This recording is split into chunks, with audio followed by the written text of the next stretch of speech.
अफवाज पाकिस्तान कौमी इदारा मुंतखब जमहूरी हुकूमत के साथ है। मुल्क को नुकसान पहुंचाने की इजाजत नहीं दी जाएगी। DGISPR major general Asif Ghafoor का फजल रहमान के इदारों को 2 रोज के अल्टीमेटम पर रद्द-ए-अमल। कहा, फौज ने इलेक्शन में आईनी और कानूनी जिम्मेदारी निभाई। किसी को कोई शिकायत है तो मुतल्लिका इदारों के पास जाए। इल्जाम तराशी और एहतजाज से मसाइल हल नहीं होते।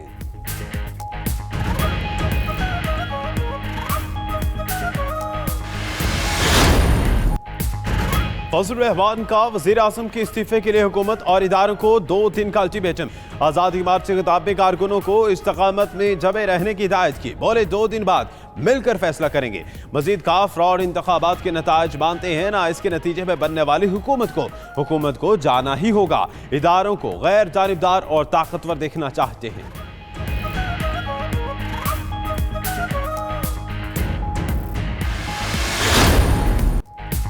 हुकूमत ने वजीर आजम के इस्तीफे का मुतालबा मुस्तरद कर दिया। परवेज खट्टक कहते हैं, आज़ादी मार्च वालों ने धोखा दिया। उन्होंने वादा खिलाफी और कानून शिकनी की तो सख्त एक्शन लिया जाएगा। यह हुकूमत है, कोई मजाक नहीं। हुकूमती कमेटी का काम मुआयदा करना था, अब फैसला इदारे करें।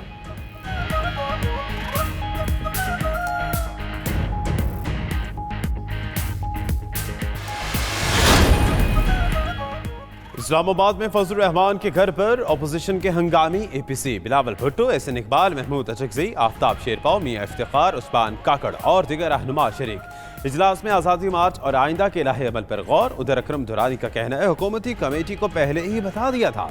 हुकूमत माहदे की मुसलसल खिलाफ वर्जी कर रही है। अपोजिशन भी लाहे अमल तय करेगी।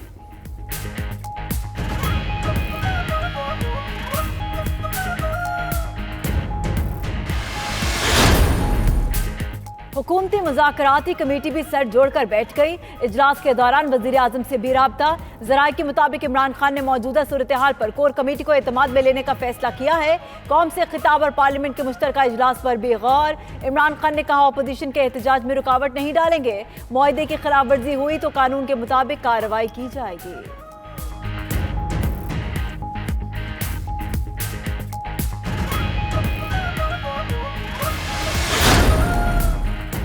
बिलावल भुट्टो का JUI के धरने में शिरकत न करने पर गौर। फजल रहमान की हुकूमत को अल्टीमेटम पर पीपल्स पार्टी में मुशावरत।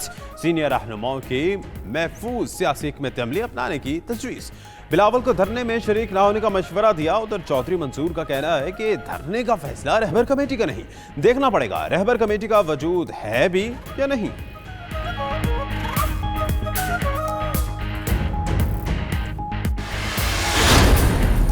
डिप्टी कमिश्नर कुछ मुआहदा होता है नहीं, तो आप डिप्टी लोगों ने कमिश्नर को मुआहदा तो इत्तला किया, होती है। जिसके साथ भी सादिया हम agreement तो आया सियासी ना लोग सामने। हैं, हमको यहाँ पहुँचना था, हम पहुँच गए। लेकिन हाँ, अब जो पहुंच अपनी गए। जगह का इस्लामाबाद पहुंचने के बाद JUI के तेवर बदल गए। मुआहदे को रद्दी की टोकरी में फेंक दिया।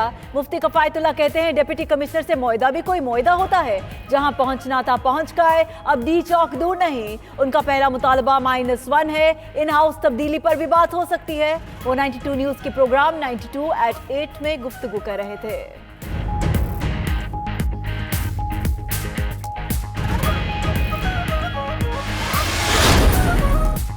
लुटेरों का होगा जेलों में ठिकाना। अपोजिशन की एहतजाजी तहरीक पर कप्तान का अंदाज मजीद जारहाना।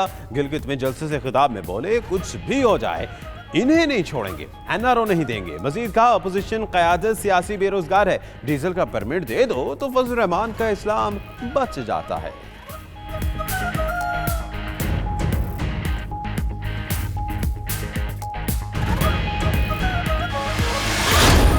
ये चंद महीने और काबिज रहा तो फिर पछतावा होगा।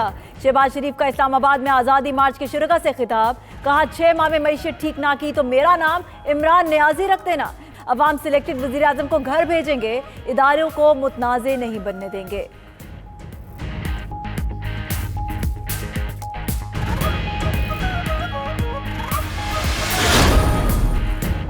गुजरावाला में ईद मिलादुन्नबी सल्लल्लाहु अलैहि वसल्लम के सिलसिले में मशल बरदार जुलूस निकाला गया। जुलूस में आशिकाने रसूल सल्लल्लाहु अलैहि वसल्लम ने बड़ी तादाद में शिरकत की।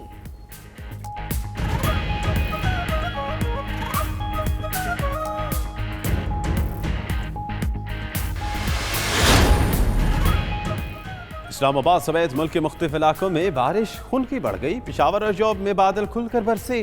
खैरपुर, शिकारपुर, लाड़काना, खैरपुर, नाचन शाह, कशबोर और दीगर इलाकों में भी बारिश हुई। लाहौर में बादलों का राज।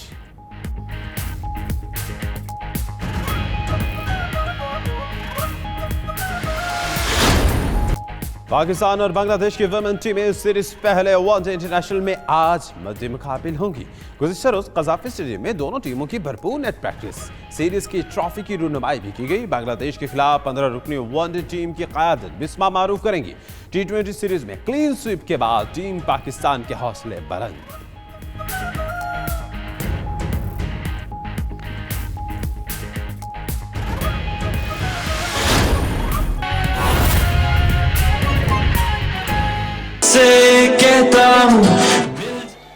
इय्याका नअबुदु व इय्याका नस्तईन।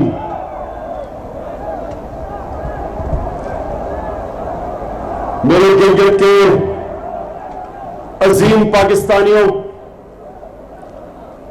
सबसे पहले तो मुझे खुशी है कि आज जब आपका यौम आजादी का दिन है, मैं आज आपके साथ मिलके इस दिन को बनाने आया हूं।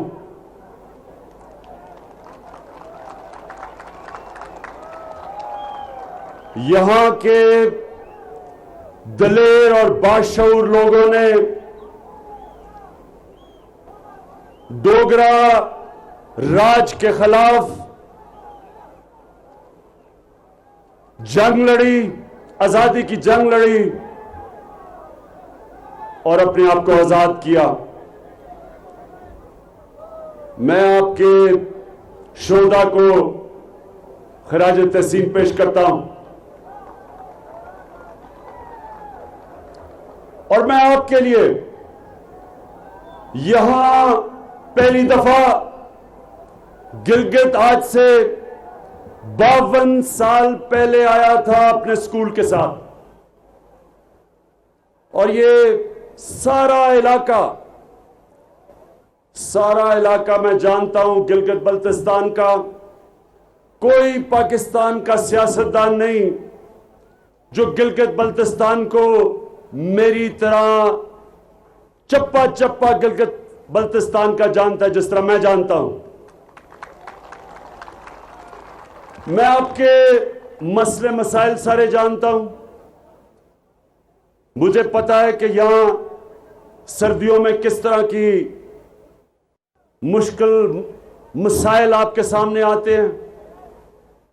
मैं जानता हूं कि क्योंकि ये इतनी देर पाकिस्तान से कट ऑफ रहा तो कई इलाके कितने पीछे रह गए। आज सिर्फ मैं आपको ये यकीन दिलवाता हूं कि ये जो गिलगित बल्तिस्तान का इलाका है, इंशाअल्लाह इसके ऊपर अब वो तवज्जो दी जाएगी जो किसी पाकिस्तान की फेडरल गवर्नमेंट ने कभी पहले नहीं दी। यहां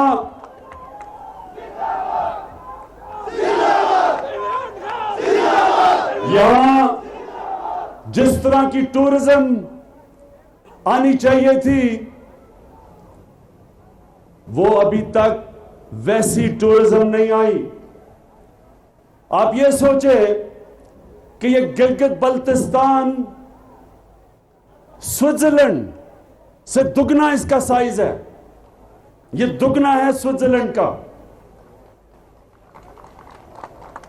और स्विट्जरलैंड में जो टूरिज्म आती है वो सारे पाकिस्तान के बजट से ज्यादा सिर्फ स्विट्जरलैंड टूरिज्म से पैसा कमाता है, इसलिए कि वहां इंफ्रास्ट्रक्चर है, वहां टूरिस्ट के लिए आने के लिए सहूलतें हैं, उनके लिए ऐसी जगह जिधर टूरिस्ट पैसा खर्च करता है, स्कीइंग रिजॉर्ट्स हैं। मैं जो आपको बताऊं, क्योंकि मैंने सारी दुनिया के बेहतरीन मुल्क देखे हुए हैं, मैं आपको बता रहा हूं कि जो स्कीइंग जो सर्दियों में यहां हो सकती है दुनिया में किसी मुल्क में इस तरह की स्कीइंग के लिए जगह नहीं है। लेकिन अभी हमारे पास सहूलतें नहीं कि बाहर से लोग स्कीइंग करें आके पाकिस्तान में, और उसके लिए मैं पूरी प्लानिंग कर रहा हूं।